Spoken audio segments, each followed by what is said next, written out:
who are the unseen ones? As you have allies within the world and within the greater community, you also have allies beyond the visible range of life. They are here to be a part of your education and knowledge.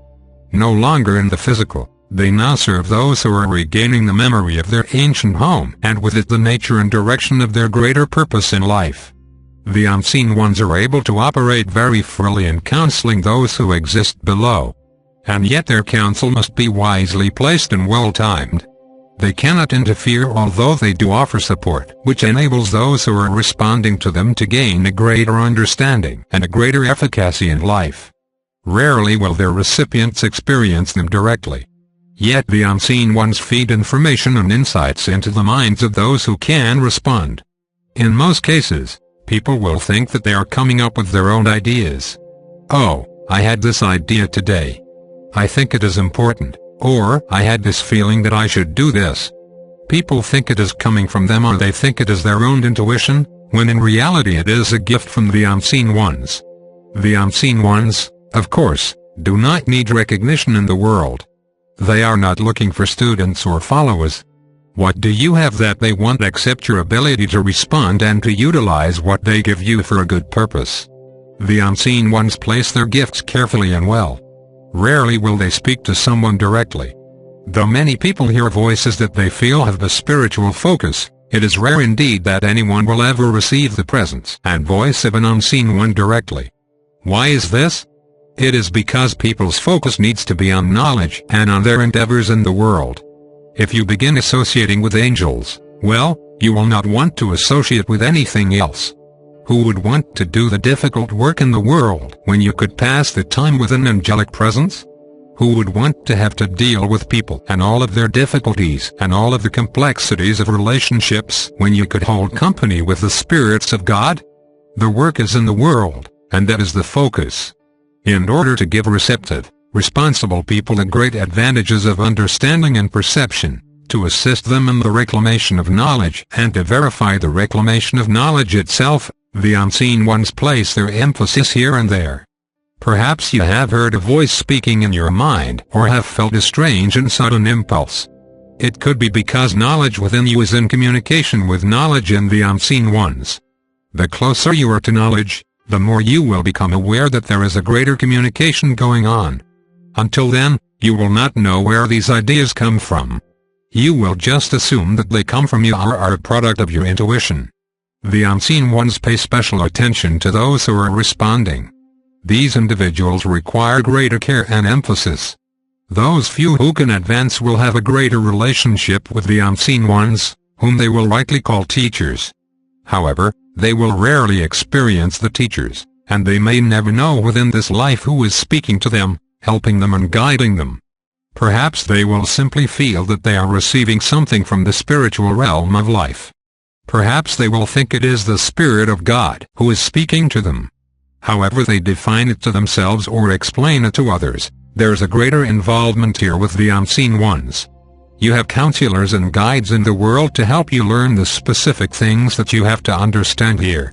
However, learning something about spirituality, having your inner life be born, beginning the process of reclaiming knowledge and developing an awareness of a greater purpose here all require a different kind of counsel and support. You will primarily receive assistance in this from your allies in the world, but overseeing your development will be the unseen ones. They will abide with you and keep track of what you're doing. Occasionally, they will counsel you directly. On very rare occasions they may let you know that they are with you. This, of course, varies from person to person and depends a great deal on the person's temperament and character as well as his or her level of development. Take heart. You have great allies. Great things are asked of you to learn, but you have great assistance. Take heart. You are being called out of ordinary circumstances, ordinary awareness and ordinary preoccupations. Be grateful. You are being rescued from a deadly mediocrity. You are being given a real opportunity here. If you can receive this and begin to make progress as a student of knowledge, then those forces within the world and beyond that can help you will take a greater and greater role in your life. We have referred to the idea of the spiritual family several times and will speak on this now. You have come into the world from a small learning group. You are learning for yourself and for your group. You are contributing in the world for your own advancement and for the advancement of your group. Your group will evolve to join with other groups, and like rivers and streams joining together on their way to the sea, you will experience greater and greater union as you advance together. The unseen ones represent the senior members of your spiritual family. They do not need to be in the world anymore. They have learned the lessons of the world. Now they must help those who must learn the lessons of the world. They oversee your development and become actively engaged with you as you choose a way of knowledge, as you undertake the preparation that is meant for you and as you begin to make progress. Your collaboration with the unseen ones will grow, but they cannot be your emphasis. They are greater than you and more powerful and more gracious. However, if you became aware of them, they would become the object of your devotion and attention, which is not appropriate. This would not help your studenthood, and this would not give you the right concentration or the right priorities. The way is given to you without hero worship because you must become a man or woman of knowledge. You will need both those more advanced than you and those less advanced than you.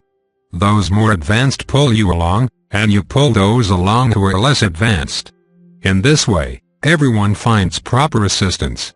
In this way, everyone is served. In this way, everything that the unseen ones give into the world can resonate through human relationships and reach many people in ways that can be understood, experienced and accepted. Whenever you or any of your ancestors ever thought that God was in the world doing something, it was the unseen ones, the angels of God, if you like that idea. But the idea of angels conjures up very quaint images and does not really capture the full meaning and role of the unseen ones. They are with you, but like the wise everywhere, they remain hidden. They do not want to become the light of your life. If this were the case, you would seek no further. They do not want to overshadow you with their wisdom. If they did, you would not develop your own. They do not want to become the focus of your attention. If they did, you would lose attention on those things where your attention is required. They are God's emissaries. They translate the will of the divine into finite existence. At every level of existence, there are translators. Ultimately, you will have the opportunity to become a translator yourself while you are in the world, translating greater wisdom into a useful and accessible expression that others can benefit from. There are different levels of unseen ones.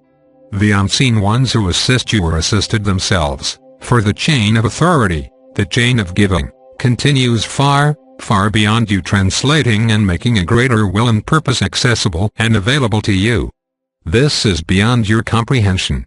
You cannot even imagine it, and you are not required to do so. We introduce the idea of the unseen ones to you so that you will know that you are not alone and that your life has great assistance. You can rely on a greater wisdom to help you proceed, both within yourself, in your knowledge, and beyond yourself, in the unseen ones and your spiritual family. They will enable you to find the way to strengthen yourself. However, they will not rescue you from every bad decision that you make. They will not spare you the expense of your errors. And they will not cushion every blow. But they will not punish you either. They will not reprimand you. They will only give their influence and their counsel. If you can feel this, be receptive to it and value it more than your personal wishes, then you will be their beneficiary. In this, they will be confirmed, and so will you.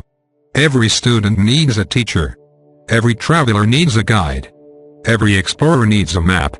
You have all of these now. Take heart.